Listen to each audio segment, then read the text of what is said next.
আমি আল্লাহর কাছে বলি, হে আল্লাহ, আমার 5 মিনিটের জন্য চোখের আলো ফেরত দাও। আমার চেয়ারম্যান স্যারকে দেখবো, ডক্টর জোবাইদুর রহমানকে দেখবো। হে আল্লাহ, 5 মিনিট তোমার জন্য আমি আমার এখন দৃষ্টি ফেরত চাচ্ছি আল্লাহ। বিসমিল্লাহির রহমানির রহিম। 2018 সালে 14 ডিসেম্বর জনাব রোমান্না মহোদয়ের নির্বাচনের প্রচারণায় পুলিশের পোশাক পরে সামনাসামনি গুলি করছিল। আমি মনে করছিলাম যে হয়তো এগুলা গুলি পায়ের দিকে করে, আসলে চোখের দিকে যে গুলি করবে সেটা আমি জানছিলাম না। আমি যখন গুলি করে আমি মাটিতে লুটে পড়ি। আমাকে ওখানে নেওয়ার মতন পরিস্থিতি ছিল না, 3 ঘন্টা আমাকে অবরোধ করে রাখে। তারপরে ওখান থেকে যখন আমাকে নর্থ বেঙ্গলে নিয়ে যায়, নর্থ বেঙ্গলের ডাক্তাররা আমাকে ঢাকায় রেফার করে। আমার মা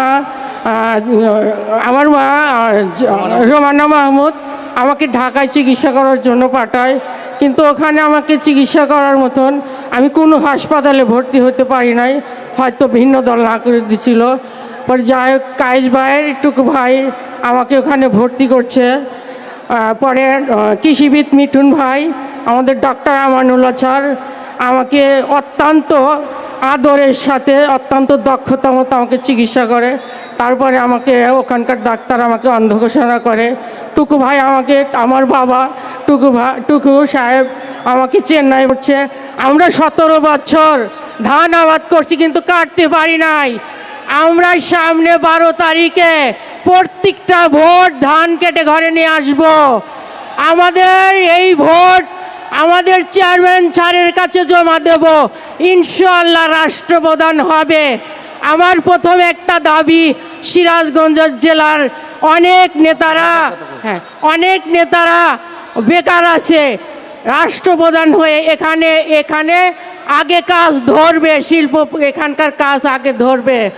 বাচ্চু ভাই, শামীম ভাই, সিরাজগঞ্জ জেলার নেতারা 17 বছর যেভাবে নেতাদের বুকে আগলিয়ে রাখছে, আমাদের আগলিয়ে রাখছে, এজন্য সিরাজগঞ্জ মহিলা দলের পক্ষ থেকে জানাই ধন্যবাদ।